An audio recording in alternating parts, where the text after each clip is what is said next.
The chamber of the Galactic Council glittered like a palace of light. 1,000 alien delegates stood beneath a floating hologram of the Milky Way, and at its very edge, a small blue world pulsed. Earth. For centuries, humanity had been part of the Council, builders, explorers, warriors, and dreamers. But fear spreads faster than truth.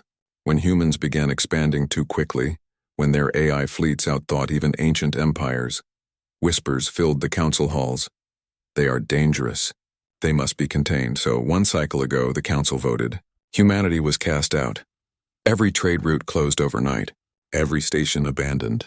Earth went silent, left to survive without galactic aid. The council called it a necessary quarantine. Humanity called it betrayal. But the galaxy had underestimated one thing: the human mind. In the cold orbit of Titan, a single station remained active. Commander Elias Rourke, once a council liaison, stared at the dying lights of the network. "They think we'll fade," he said quietly. "They've forgotten who we are." Scientists worked by candlelight beside engines still running on patched fuel. Families huddled underground as satellites blinked out one by one. Yet no one gave up. Humanity's curse and strength had always been the same: refusal to surrender. Months became years. Rumors spread through alien systems. Human freighters sighted beyond the frontier. Ghost signals near dying stars. Colonies rebuilding without council technology. The outcasts were evolving. Far across the spiral arm, inside the luminous capital of Varela Prime, the council reconvened. The hologram of Earth was gone, replaced by empty space. Yet reports kept arriving. Human ships entering forbidden zones, seizing pirate fleets, restoring dead planets with terraforming drones. The Virayan delegate hissed, "Impossible! They have no hypercore engines." A quiet voice answered from the shadows. It was Grand Archivist Terrene, a species older than most suns. Perhaps they made their own. The hall fell silent. Meanwhile, on the edge of human space, Rourke watched his new fleet rise. Ships built from salvaged wrecks, armored with alloys reverse-engineered from ancient ruins. Every vessel bore a single mark, the symbol of Earth. His words echoed through the transmission towers. "They exiled us to keep the stars safe. Now the stars call for help and none answer. We will answer, not as servants but as equals." The broadcast spread across frequencies the council thought forgotten. Refugees heard it. Smugglers repeated it. Even alien soldiers listened in secret. The legend of the returned humans began. Soon, desperate pleas reached the council. Entire sectors were falling to the void plague, a self-replicating nano-disease no species could stop. Fleets vanished. Worlds went dark. The council's armies failed, and then someone answered the distress call. A human fleet emerged from hyperspace, ships wrapped in storm-colored energy. They didn't speak, didn't demand tribute. They simply deployed drones that neutralized the plague in hours. The aliens stared as the blue planet symbol appeared on their screens. Earth had returned. In the council chamber, panic replaced pride. "We exiled them," murmured one senator. "How do we beg them for help now?" The chairman's voice trembled. "We don't beg. We offer forgiveness." But across the void, Commander Rourke's reply came cold. "Forgiveness? You left us to die. Now you ask for mercy. Perhaps, Counselor, it is you who need saving from yourselves." The transmission cut. Silence echoed across galaxies. That night, beneath the shining sky of Titan, Rourke walked through the rebuilt colony. Children played near ships that once were wreckage. The humans had done what the galaxy thought impossible, turned exile into evolution. He looked up at the stars, whispering, "You threw us out of the heavens. Now you'll learn what happens when humans climb back." A fleet of light rose behind him like dawn breaking across the cosmos. The galaxy had forgotten the sound of human engines. Now they roared again, deep, thunderous, alive. From the shadows beyond mapped space, humanity emerged. Fleets of steel and light cut through the darkness, bearing no flag of war, only the symbol of a blue world surrounded by silver stars. The Earthborn Coalition had risen from ashes. Commander Elias Rourke stood at the center of the flagship Resolute. His eyes reflected the endless black beyond the viewing glass. "We were cast out," he said to his officers. "But we never stopped listening. Now the galaxy cries for help, and we answer, on our terms." Far away on the council homeworld, panic ruled. The grand hall of Varela Prime was filled with trembling delegates, each one projecting holographic feeds of burning colonies. The void plague had consumed 9 sectors already. Worlds of the proud Virulans, the crystalline Jannar, and even the machine intellects of the Arcadian Assembly had fallen silent. "Send fleets," one shouted. "Fleets are gone," another hissed. They refused to fight it. "It eats their ships alive." And then a cold voice interrupted the chaos. Grand Archivist Terene raised her translucent hand. "Perhaps the answer lies with those you abandoned." A murmur swept through the chamber. "You mean the humans? They would never help us now." "They might," Terene replied softly, "if their hearts are greater than ours." In orbit over a dying world, the humans were already there. The planet Leoranime had been reduced to silence, its oceans black, its cities empty. Alien survivors floated in drifting ships, starving and broken. "Drop pods ready," said Lieutenant Ashavenk. "Deploy," Rourke ordered. Pods rained through the atmosphere like silver comets. When they hit the surface, the ground rippled with light. Drones unfolded, spreading a blue shimmer across the land. Within minutes, toxic clouds vanished, oceans cleared, and alien refugees wept as they saw daylight again. A Leoran elder fell to his knees before the humans. You saved us. Why?" Rourke answered simply, "Because no one else would." That transmission spread faster than any plague. Across the stars, countless species began whispering, "The humans are back." Meanwhile, in the council hall, fear turned into desperation. "They're rebuilding entire systems," barked the Virulan High Admiral. "Even our best scientists can't replicate their field tech." "It's not science," said Terene. "It's will. They've learned to turn survival into art." A young delegate slammed his fist on the table. "We have to reach them." "They're forming alliances outside the council. Even our colonies are asking for their help." The council had no choice.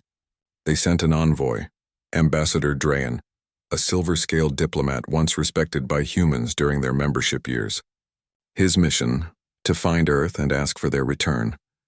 But finding Earth was not simple anymore. The old coordinates no longer led to a single planet. Instead, there were 7 worlds, each one terraformed by humans in secret during their exile. Together they formed the Sol Dominion, a network of human-led systems protected by fleets of artificial intelligence. Drayan's ship approached the first colony, a glowing ring world orbiting an orange sun.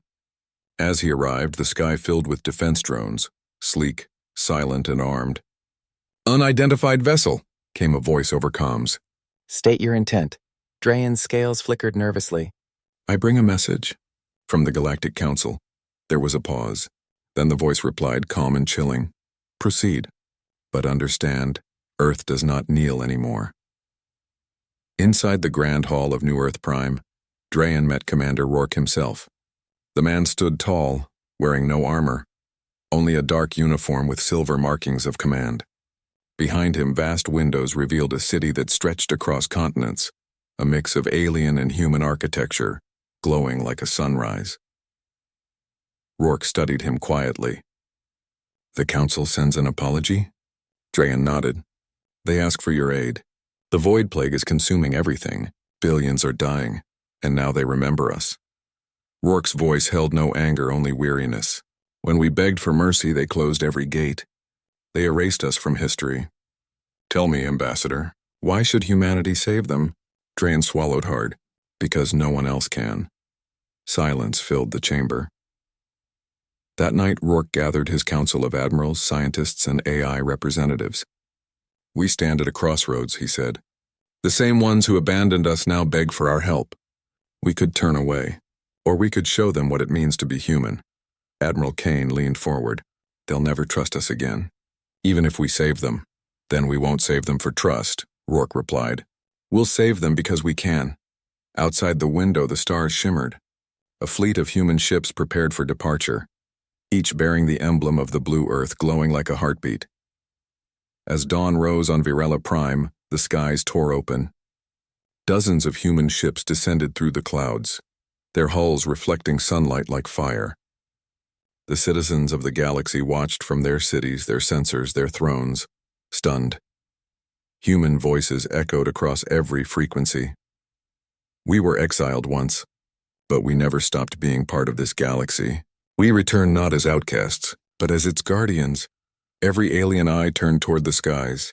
Hope, something they hadn't felt in centuries, returned with the humans. In the council chamber, Grand Archivist Terene smiled faintly. Their exile, she whispered, was our lesson. They were the ones we feared. And now they are the ones we need. The dawn that broke over Varela Prime was not peaceful. From the skies, hundreds of human ships hovered above the Golden Capital, casting long shadows over alien towers that had never known fear. The air hummed with quiet power, not of conquest but of control. For the first time in galactic history, the Council was no longer the center of authority. Earth was Commander Elias Rourke stood before the Grand Assembly once again. But this time he was not an outcast begging for membership. He was a leader being begged for mercy. The council hall was filled with alien delegates. Their shimmering forms reflected the light of the massive holographic globe above them. Not of the galaxy this time, but of Earth, rotating slowly as if reminding them who now held the balance. Rourke's voice carried through the chamber. You cast us out to protect yourselves. But now when the plague devours your worlds, you seek our help. Humanity will save the galaxy, but not as servants, the hall murmured. The Varellan high chair hissed, Then what do you want, human? Rourke looked up, his eyes cold as steel. Equality and truth. While politics played out in marble halls, humanity's fleets were already moving. The Resolute, Rourke's flagship, led a convoy of relief ships into infected systems. Planets once abandoned were now under human command. Their skies filled with drones. Their cities stabilized by advanced field technology, powered by quantum forges humanity had built in exile. Dr. Asha Venk, now chief engineer, watched from the observation deck as another alien world was cleansed. Do you realize what's happening, Commander? She said softly. They're starting to see us as gods, Rourke didn't smile. No, they're seeing what they made us become. But not everyone in the galaxy wanted humanity's return. In the dark reaches of space, the Krex Dominion gathered in secret.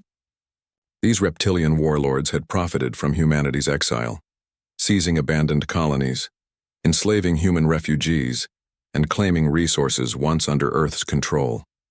Their leader, General Zathkor, slammed his claws on the table of war. They rise again, he growled. They threaten the balance we created. If the Council bows to them, every empire will kneel next. Another Krex general leaned forward. Then we strike first, before they rebuild fully. Zathkor bared his fangs. Let the humans taste extinction again. Back on Varela Prime, Rourke sensed what was coming. He stood beside the alien archivist Terene on the observation balcony, watching fleets orbit like silent sentinels. They'll never all accept us, she said quietly. Some will always fear what they don't control. Rourke nodded. Then we'll do what we always do, survive. Terene turned to him. You don't want revenge? He shook his head. Revenge is easy. Legacy is harder. The Council finally offered terms, a new pact. The Galactic Accord of Unity, granting Earth full equality and permanent representation. But Rourke's reply stunned them all. We don't want a seat, he said. We want a partnership. The Council governs by fear. Humanity builds through trust. Let's build something new, together. The hall went silent. Even the oldest empires didn't know how to answer. The concept of shared power was alien to them. And yet, across the galaxy, ordinary beings, miners, farmers, traders, began to hope again. They remembered humans who came to their dying worlds not to rule but to help. The myth of humanity turned into belief. Days later, tragedy struck. A distress beacon lit up across multiple systems. An entire fleet of council ships destroyed near the Theta frontier. When Rourke's team investigated, the truth chilled them. Human tech fragments were found among the wreckage. Admiral Kane slammed his fist on the console. Someone's framing us. Or, Asha whispered, someone's trying to start a war. Moments later, an encrypted transmission reached them. A symbol burned into the data feed, the mark of the Krex Dominion. Rourke's expression darkened. They couldn't face us in the light, so they strike from the dark. The Council panicked again. Humans have betrayed us, shouted the delegates. They're expanding, seizing systems. Rourke refused to argue. He sent only one message. Give us one day. We'll bring you proof. The next day, the Resolute jumped into the Theta frontier with a task force of 10 ships. In the void, the human fleet faced the Krex Armada. Hundreds of ships shaped like black spears. Open channels, Rourke said. This is Commander Elias Rourke of Earth. You've been hunting our people for years. Today it ends. The Krex general's voice echoed back, mocking. You think your exile made you strong, human? But all it made you was desperate. Rourke's eyes narrowed. Desperate people built fire in caves. Desperate people crossed oceans. Desperate people left their home star. And desperate humans changed the galaxy. With that, the battle began. It was like nothing the galaxy had seen before. Human ships moved with impossible coordination, AI-linked, predicting enemy maneuvers before they happened. Swarms of microdrones danced through space like living lightning, slicing through Krex hulls with precision. In minutes, the Dominion fleet was crippled. When silence returned, only the Resolute remained, floating among wreckage. Rourke ordered a transmission to the Council. The footage played before the assembly. Krex ships firing first, human fleets defending alien refugees. The truth was undeniable. The Council chamber fell silent. Grand Archivist Terene rose slowly. You see now, she said. They were not the threat. They were the answer. For the first time, every delegate stood, not in command, but in respect. Later that night, as Rourke looked out from the bridge, Admiral Kane approached. So what now? Rourke smiled faintly. Now we build. We teach them what unity means. He turned toward the stars, the same stars that once exiled them. Because they cast us out, he whispered, but now they'll follow us back. The stars seemed to pulse brighter, as if the universe itself was listening. The victory at the Theta frontier made humanity legends again. Across the galaxy, songs were written about the returned children of Earth. But legends are dangerous, because power always breeds fear. In the shining capital of Varela Prime, the Council rebuilt its pride. Delegates smiled in public, thanking the humans, yet behind their jeweled masks lay unease. Humanity's fleets were growing faster than ever. Their technology, once primitive, now outclassed entire empires, and Rourke's broadcasts reached even the smallest colonies. The galaxy began to listen to Earth more than to the Council. Whispers in the hall deep beneath the Council chamber. A secret meeting took place. 4 alien leaders gathered in darkness, their holograms flickering. Their fleets outnumber ours already, hissed the Virulon Admiral. Their science reshapes worlds overnight, said the Janar Chancellor. They talk of equality, spat another, but soon they'll claim rule. The shadow that led them was known only as Director Savos, head of the Galactic Intelligence Bureau, and the architect of humanity's exile decades ago. He leaned forward, voice cold as ice. The Council made one mistake before. They exiled Earth instead of ending it. I will not repeat that error. From his sleeve, Savos projected a device, a miniature orb pulsing with blue light. The humans call it a quantum core, but our agents stole one. We will use it to turn their strength against them. Meanwhile, on New Earth, Prime Commander Elias Rourke stood atop the glass tower of the Unity Command Center, overlooking a city that glowed like dawn. He should have felt peace, but something gnawed at him. Dr. Asha Venk entered quietly. Another transmission from the Council. They're forming an independent inspection committee. They want access to our quantum cores. Rourke frowned. They don't trust what they don't understand. Asha's tone sharpened. They don't want to understand. They want control. Outside, the stars glittered. Keep the cores under human command only, Rourke ordered. If they want transparency, they'll earn it. Days later, a fleet of mixed alien and human ships entered the Seren system, a test mission to stabilize a dying sun. Human engineers deployed their new quantum reactors, weaving energy around the star like golden threads. Then something went wrong. Without warning, the reactors overloaded. Light turned crimson. A wave of fire erupted, consuming 3 ships instantly. The explosion shattered moons and sent debris spiraling across the system. Asha's voice screamed through comms, "We're losing containment." Rourke shouted, "Shut it down, now!" But it was too late. When the storm cleared, a third of the joint fleet was gone. The Council broadcast the footage instantly. Their headlines read, "Human technology causes catastrophic losses. Earth's reckless power threatens galactic safety." Within hours, fear returned. In the Council hall, chaos reigned again. "They nearly destroyed a star," shouted one delegate. "They're testing weapons," accused another. Humanity is building an empire. Grand Archivist Tureen tried to speak reason. We don't have proof, but she was drowned out by shouts. Director Savos appeared on the main display. Proof is irrelevant. They are dangerous. We must neutralize their cores before they destroy us all. A vote was called. For the second time in galactic history, the Council declared sanctions on Earth. Human ships traveling through neutral space suddenly found themselves targeted. Supply convoys vanished. Colonies were hacked, their defense grids shut down. And on the border world of Valen 9, an entire human outpost was bombarded by an unknown fleet. Rourke watched the burning colony feed in silence. His fists clenched. They promised peace, muttered Admiral Kane. They promised fear, Rourke corrected. And they've delivered. But Asha's sensors found something strange among the wreckage. Council transponders altered with ghost signatures. Someone was framing the Council too. This isn't war, Rourke said softly. It's manipulation. Grand Archivist Tureen contacted Rourke in secret. Her image flickered across his command room. They've been deceived, she confessed. Director Savos planted false data. He wants a final war. He's building a weapon powered by the quantum core your people lost. Rourke's eyes hardened. Where? Tureen whispered.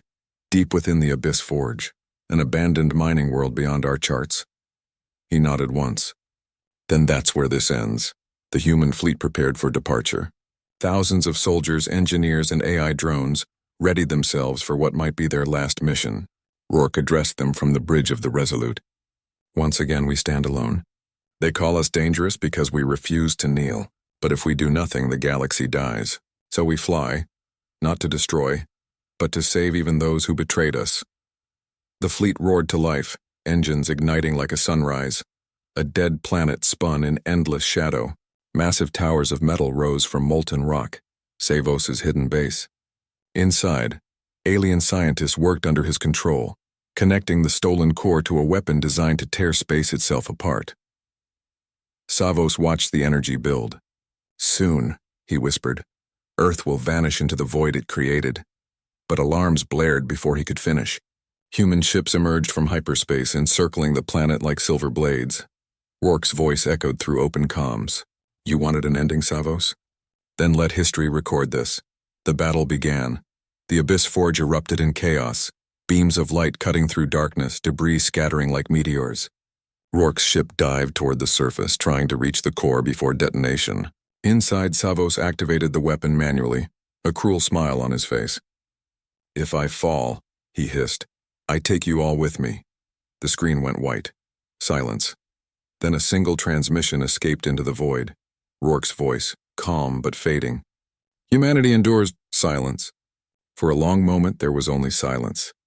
Where the Abyss Forge once burned like a black star, now drifted a cloud of glowing fragments, metal, ash, and light. The weapon had detonated, and every scanner across the galaxy reported the same thing. The forge was gone. And so was the Resolute, no signal, no survivors. Across human colonies, grief turned to disbelief. Commander Elias Rourke, hero of the exile, savior of the Council, the voice of Earth, was dead. Or so the galaxy thought. Weeks passed.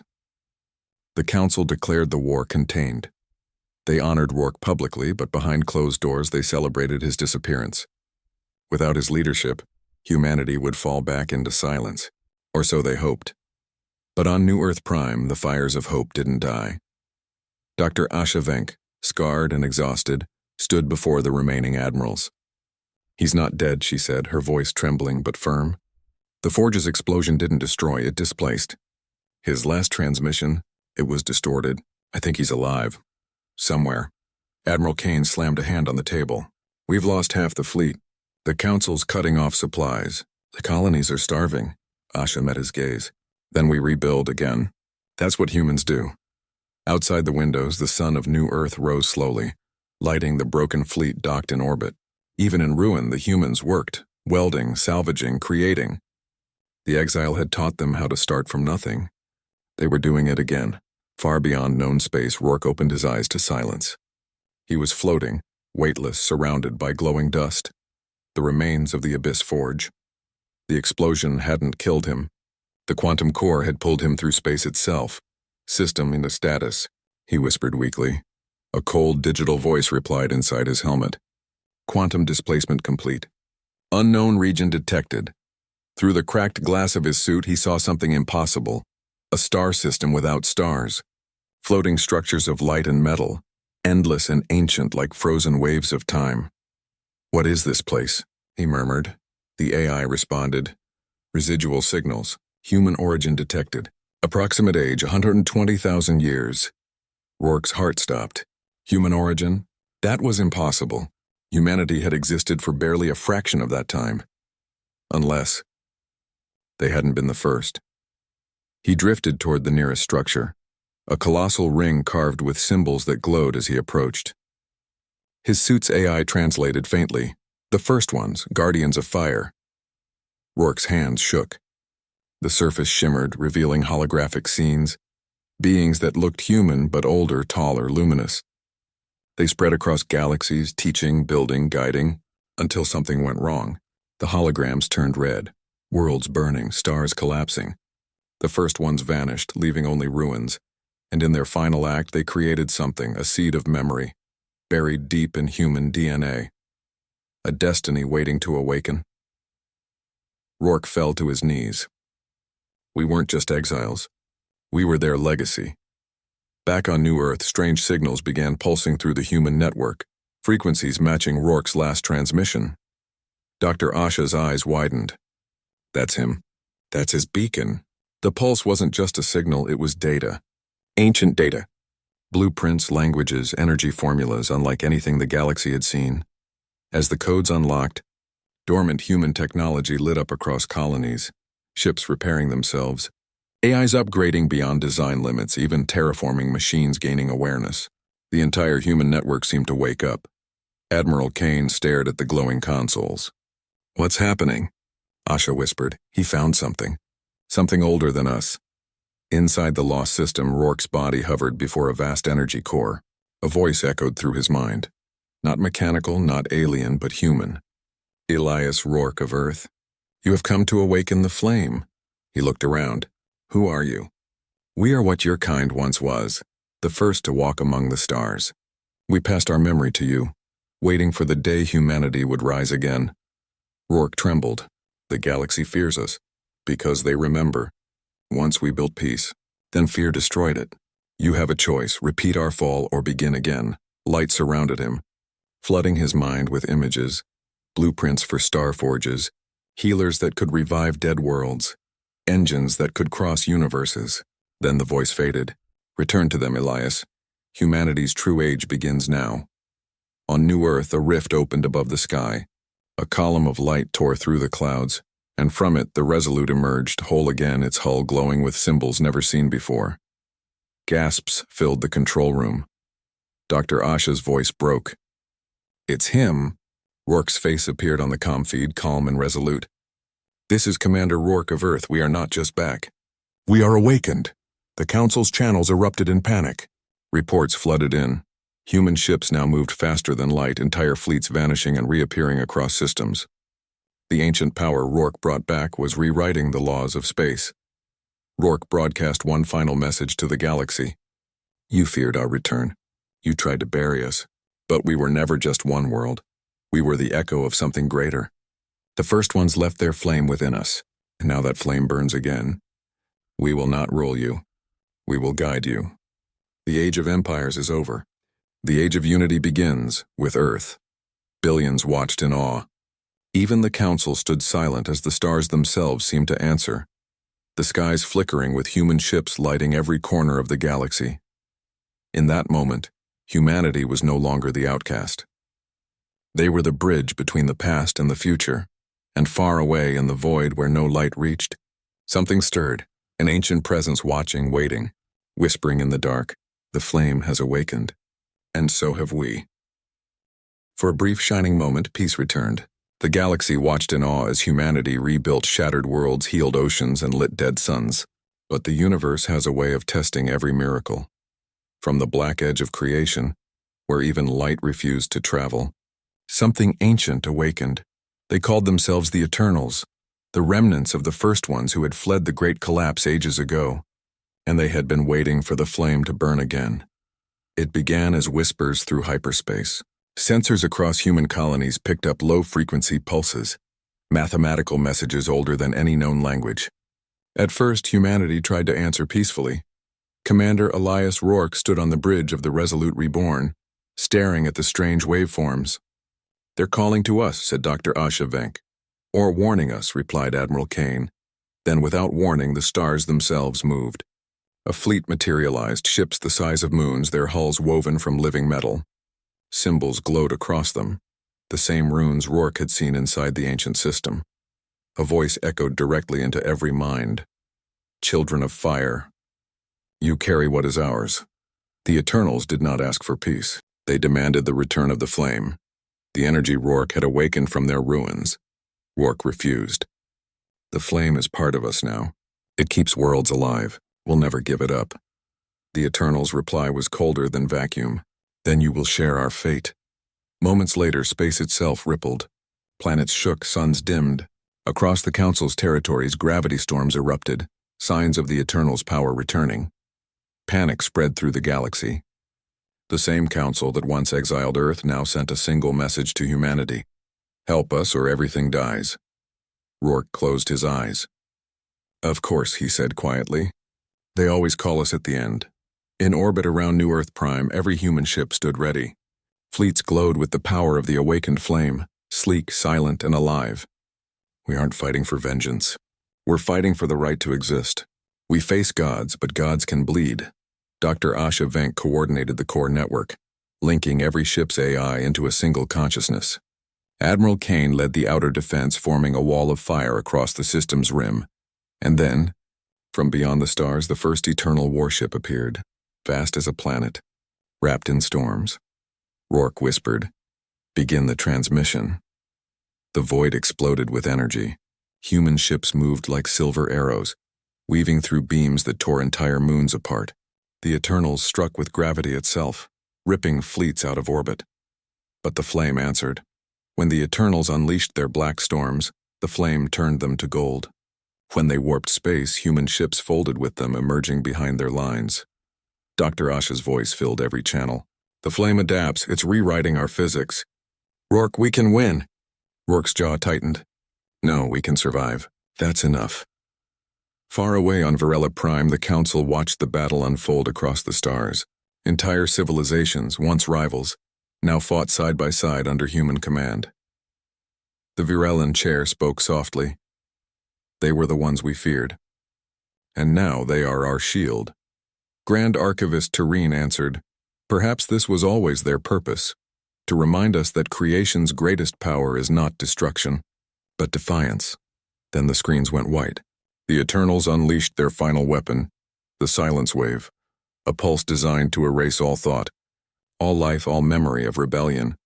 Rourke knew what had to be done. On the bridge of the Resolute Reborn, alarms screamed. Asha shouted, "The silence wave is approaching. It will reach every mind in minutes." Rourke stood still. "Can we contain it?" "Only if we use the flame's entire core," she said, her voice breaking. "But that would destroy us." He smiled faintly. "Then humanity will live. Even if I don't." Asha's eyes filled with tears. "Elias, please." "Tell them," he said, "that we never stopped fighting for them." He placed his hand on the core interface. The runes glowed brighter and brighter until the entire ship became light. "For Earth," he whispered. "For all of them." And then he released the flame.